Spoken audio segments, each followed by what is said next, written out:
తెలుగువారి #1 choice Telugu matrimony.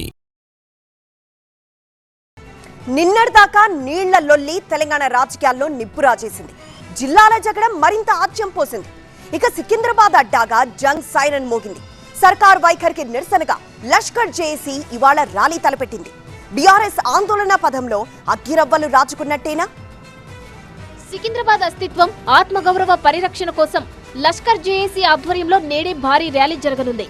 రాజకీయాలకు అతీతంగా ఇంటికొక్కరు చొప్పున రావాలి అని పిలుపునిచ్చారు మాజీ మంత్రి తలసాని. ప్రతి ఒక్కరికి రిక్వెస్ట్ చేసేది, ఇంటికి ఒకళ్ళు రండి. ఇది మన యొక్క అస్తిత్వం, మన ఆత్మ గౌరవం. అందరూ కూడా భాగస్వామ్యం కావాల్సినటువంటి అవసరం ఉన్నది.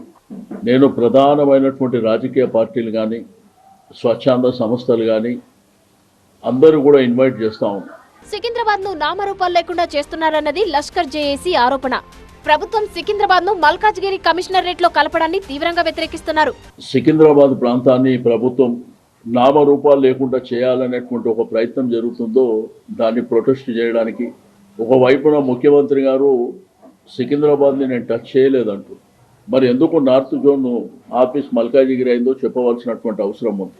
సికింద్రాబాద్ పై కుట్రలు జరుగుతున్నాయని ఆరోపిస్తుంది లష్కర్ జిల్లా సాధన సమితి.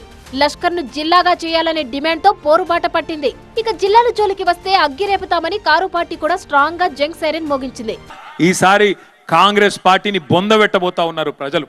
అందులో ఈ జిల్లాలను ముడితే మాత్రం అగ్గి రగులుకుంటది, మళ్ళా కాంగ్రెస్ ను దహించి వేస్తదనే మాట కూడా నేను హెచ్చరిస్తా ఉన్నా. ఇక లష్కర్ ర్యాలీకి వేళైంది. రూట్ మ్యాప్ కూడా డిక్లేర్ అయింది. సికింద్రాబాద్ రైల్వే స్టేషన్ మీదుగా Prashanth theatre, clock tower, Patny centre, అదేవిధంగా Manju theatre, Paradise, Gandhi statue వరకు ఈ ర్యాలీ కొనసాగుతుంది. జిల్లాలను టచ్ చేస్తే సహించబోమన్న బీఆర్ఎస్ లష్కర్ ర్యాలీ వేదికగా మరో ఉద్యమానికి పిలుపునివ్వబోతోందా అనే చర్చ జరుగుతోంది. తెలుగువారి #1 చాయిస్ తెలుగు మ్యాట్రిమోనీ.